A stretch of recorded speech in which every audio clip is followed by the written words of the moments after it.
নতুন আরেকটি ভিডিও নিয়ে হাজির হয়ে গেলাম। তবে মূল ভিডিওতে যাওয়ার আগে অবশ্যই চ্যানেলকে লাইক সাবস্ক্রাইব করে চ্যানেলের সাথে থাকবেন, এটা অনুরোধ।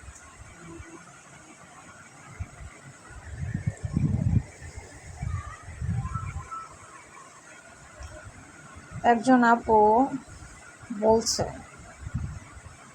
যে আপু, আমার সংসারে বরকত হয় না, আমার স্বামী এত টাকা কামাই করে তারপর আমার সংসারে বরকত হয় না, এটা কেন হয় না আপনি একটু জানান আমাকে।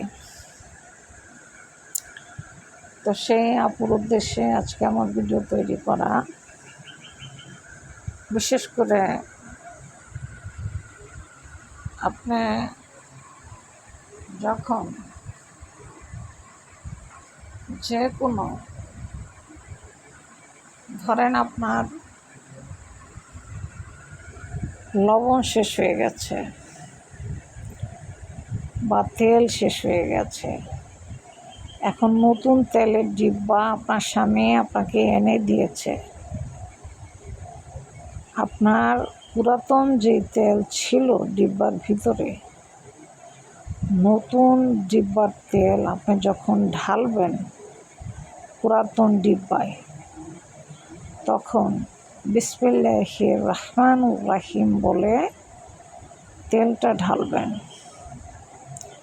আপনার সংসারের অভাব দূর হয়ে যাবে ইনশাআল্লাহ। কোনো কাজ যদি বিসমিল্লাহ ছাড়া করা হয়, সে কাজে বরকত আল্লাহ তাআলা উঠিয়ে নিয়ে যায়। হয়তো এটা অনেকে জানে না, এই জন্য এই আমলটা করতে পারে না। তো আজকে আমার ভিডিওর দ্বারা জানতে পারলেন। আশা করব আপনারা সেই অনুযায়ী আমল করার জন্য চেষ্টা করবেন, কারণ যে কাজে বিসমিল্লাহ নেই সে কাজে কোনো বরকত নেই।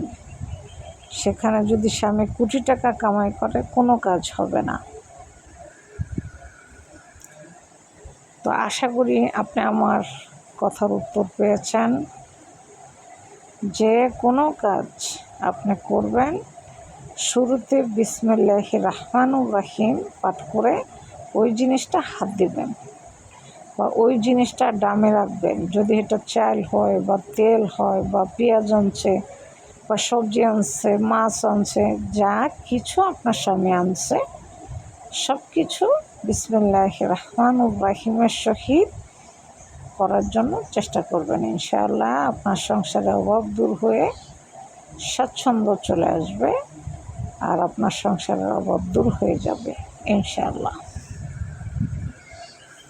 ভিডিওটি ভালো লাগলে অবশ্যই মনে চ্যানেলকে লাইক সাবস্ক্রাইব করে মনে চ্যানেলের সাথে থাকবেন, এটা অনুরোধ।